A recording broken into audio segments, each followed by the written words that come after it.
So auxiliary view is when you have like a slanted face. See this face right here?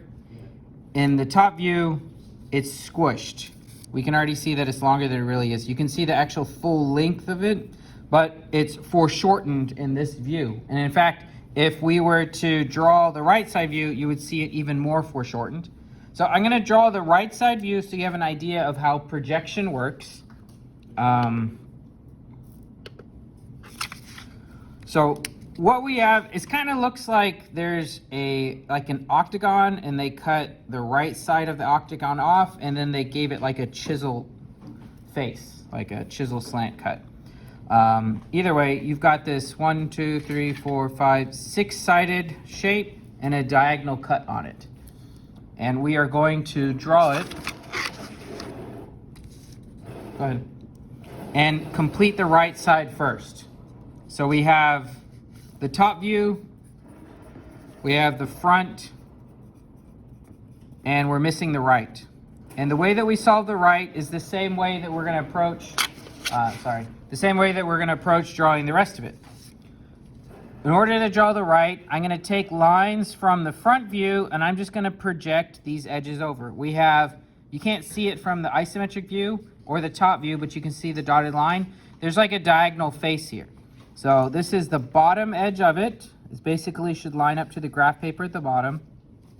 Then we have our first angled facet edge, which should be about 2.5 squares up, basically. Then we have the top part of the angled facet. So I've drawn this line, and I'm drawing this line. It's about 3 from the bottom.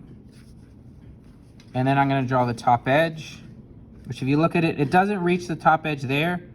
It's actually about 2.5 up, 2.5 down, and then the middle here is 3.5, if you're having a hard time seeing that. So this is like 2.5 squares, 3.5 squares, and 2.5 squares.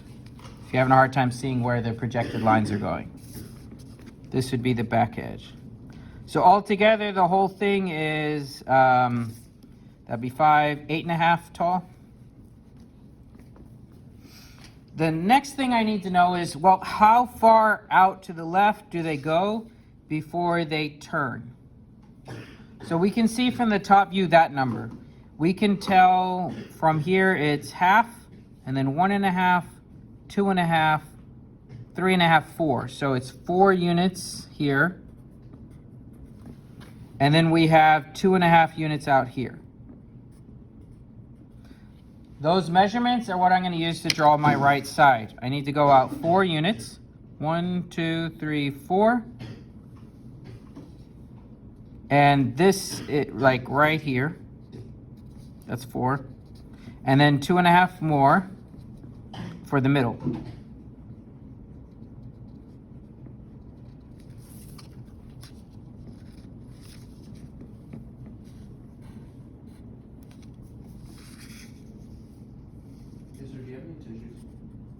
Yeah, there's Kleenexes right there.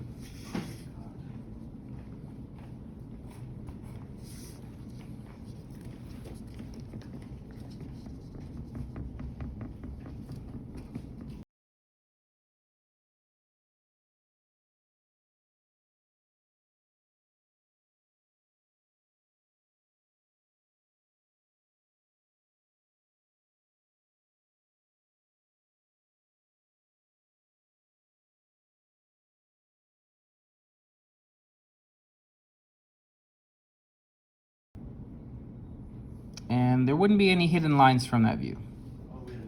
So this is what the right side looks like. This is what the front view looks like. And then all together. Now we'll actually do the auxiliary view. So the auxiliary view, we're going to do the same thing. We have projection lines going out to the right side view, but to do the auxiliary view, we're going to do projection lines perpendicular to the diagonal face.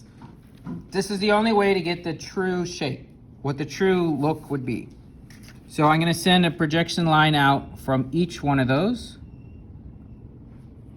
and try to keep them as parallel to the graph lines as you can.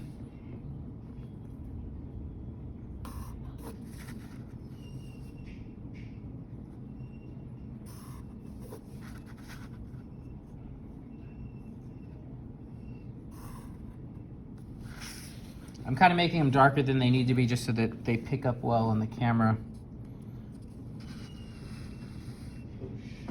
So the actual length of the back is this long. And then I can follow from the top view the same dimensions that I got. 4 squares out, 2.5 squares out. So if I count 4 squares out from here, 1, 2, 3, 4. This is where it starts angling down. And if I count 2.5 out from there, this is where it angles down to.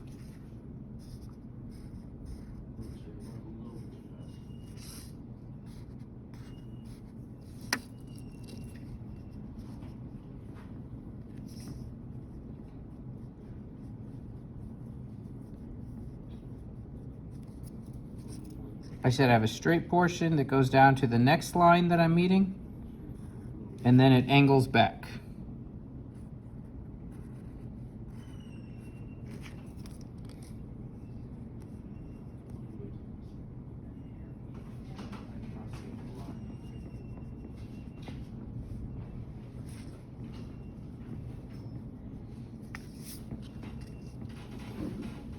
This is what's called the true shape and size.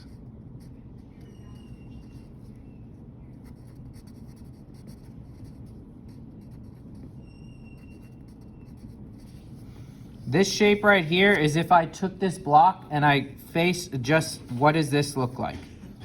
That's what that shape is. So it's foreshortened in the top view, it's foreshortened in the right side view, but when I do a projected image 90 degrees off of this diagonal edge, I can see the auxiliary view in its true shape and size, this shape right here. So that's the whole point of doing an auxiliary view.